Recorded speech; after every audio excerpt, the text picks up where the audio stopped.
নমস্কাৰ কুমৰিক চুডুং মিচিং ৰাঙামাম গীতাৰ মিচিং মাৰামলৈ সকলোকে আকৌ এবাৰ আদৰণি জনাইছোঁ। দীপাৱলীৰ বহুত শুভেচ্ছা সকলোলৈকে যাচিলোঁ। সকলোৰে জীৱন সুখময় আৰু মংগলময় হওক তাৰেই কামনা কৰিছোঁ। আজি দীপাৱলীৰ দিনা জাতিলাওৱেদি বনোৱা মিঠাই ৰেচিপি এবিধ আপোনালোকৰ মাজলৈ লৈ আনিছোঁ। আশা কৰিছোঁ সকলোৱে ভাল পাব। জাতিলাওৰ মিঠাই বনাবৰ বাবে জাতিলাও এটাৰ আধা মই লৈছোঁ। যদি সৰহকৈ বনাব বিচাৰে তেতিয়াহ'লে সম্পূৰ্ণকৈ ল'ব পাৰে। মই অলপ কমকৈ বনাম বাবে আধা লৈছোঁ।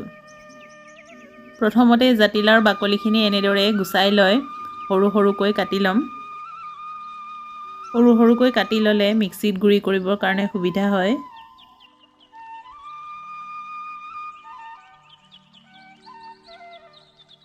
জাতিলাওখিনি কাটি হোৱাৰ পিছত মিক্সিত গুড়ি কৰি ল'ম।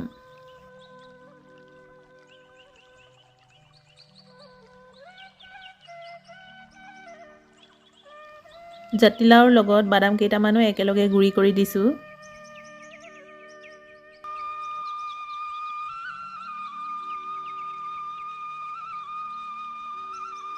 এতিয়া গুড়ি কৰি লোৱা বাদাম আৰু লাওখিনি একেলগে মিলাই লৈছোঁ। লাও আৰু বাদামৰ মিশ্ৰণখিনি এটা ডাঙৰ কাপৰ জোখাৰে 3 কাপৰ হ'ল। চেনিৰ পৰিমাণ একেটা কাপৰ জোখাৰে 1.5 কাপতকৈ অলপ বেছিকৈ দিছোঁ। এতিয়া চেনিৰে সৈতে ভালদৰে মিহলাই লৈছোঁ। এতিয়া সেউজীয়া ৰঙৰ ফুড কালাৰ অকণমান দিছোঁ। ইচ্ছা কৰিলে নিদিবও পাৰে। মই কিন্তু জাতিলাওৰ বাকলিখিনি যিহেতু সেউজীয়া, গতিকে সেউজীয়া ৰংটো আনিব বিচাৰিছোঁ বাবে দিলোঁ।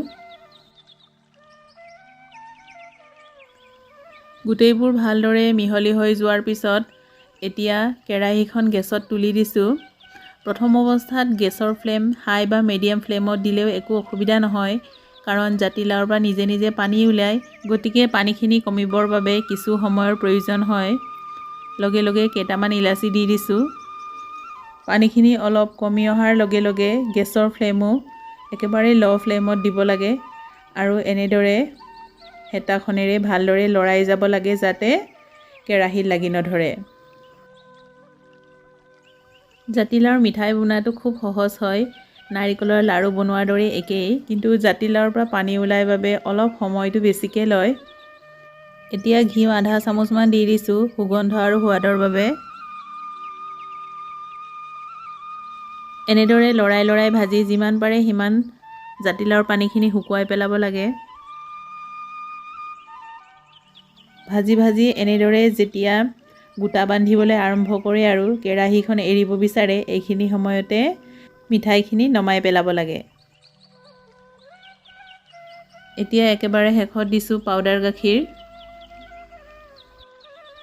আচলতে পাউডাৰ গাখীৰখিনি কেৰাহীখন নমাই লৈ ঠাণ্ডা হ'বলৈ দিব লাগে, কিন্তু কোনোবাই যদি কেঁচাকৈ খাব নিবিচাৰে তেতিয়াহ'লে এনেদৰে কেৰাহীখন গৰম হৈ থকা অৱস্থাতে দিব পাৰে। মই কিন্তু নমাই লৈহে দিওঁ। আপোনালোকক দেখাবৰ বাবে এনেদৰে এটা পেকেট দি দেখালোঁ। বাকীখিনি মই নমাই লৈ ঠাণ্ডা হ'বলৈ দিম। ভাজি লোৱা জাতিলাও আৰু চেনিৰ মিশ্ৰণখিনি নমাই ল'লোঁ। এতিয়া সম্পূৰ্ণকৈ ঠাণ্ডা হ'ব দি ল'ম।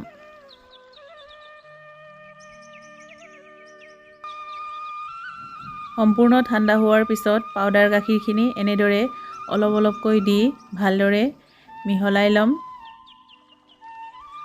10 টকীয়া পাউডাৰ গাখীৰৰ পেকেট 3টামান দিলোঁ।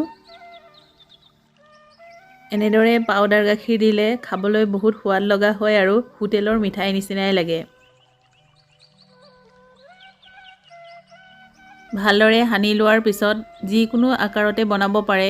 ঘূৰণীয়া পেৰাৰ শ্বেপো দিব পাৰে বা স্কোৱাৰ শ্বেপো দিব পাৰে।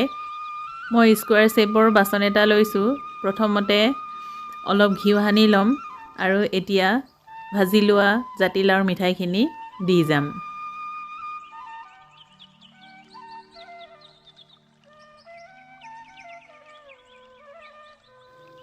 মিঠাইখিনি এনেদৰে দি দিব আৰু ভালদৰে হাতেৰে মিলাই ল'ব।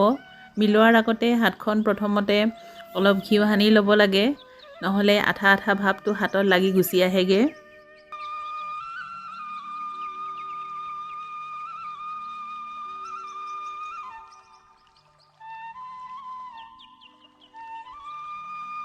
এনেদৰে ভালদৰে মিলি যাবৰ বাবে আঙুলিৰে হেঁচি মিলাই দিব লাগে।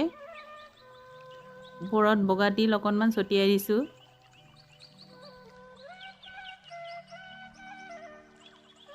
এনেদৰে কৰাৰ পিছত 6-7 ঘণ্টামানৰ বাবে ফ্ৰিজত ৰাখি দিম। যদি ফ্ৰিজত ৰাখিব নিবিচাৰে তেতিয়াহ'লে এৰাতিৰ বাবে এনেই ৰাখি থ'ব পাৰে।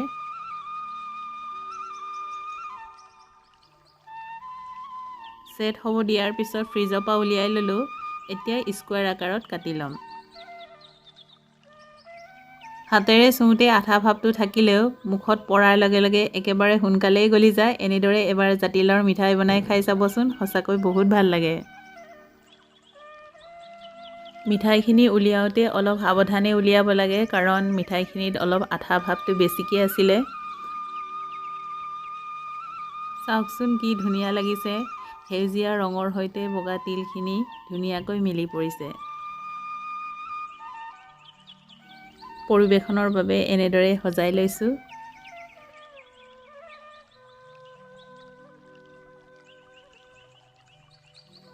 আজিৰ মিঠাৰ ৰেচিপিবিধ কেনে পালে জনাবলৈ নাপাহৰিব। যদিহে ভাল পালে তেন্তে প্লিজ লাইক, শ্বেয়াৰ, কমেণ্ট আৰু ছাবস্ক্ৰাইব এটা কৰি দিব। আজিলৈ ধন্যবাদ।